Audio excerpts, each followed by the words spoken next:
Viewers, in today's video you will learn that how to find a profit and loss between 2 years.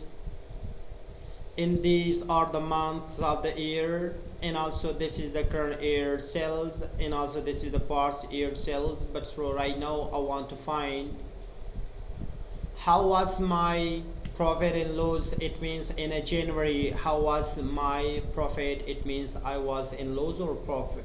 It means in profit.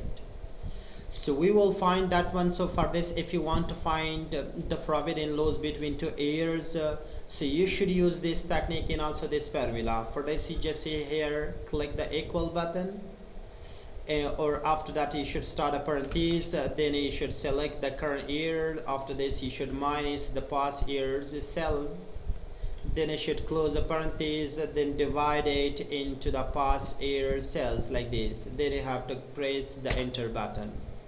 So you should drag it to down, and after this is looking like this, you should go there and click on a percentage. To find the percentage, look at that. In January we were in loss, 21.50% was in loss. It was like we can find easily by this method. So it is the profit and loss of every month of the year. So thank you for watching.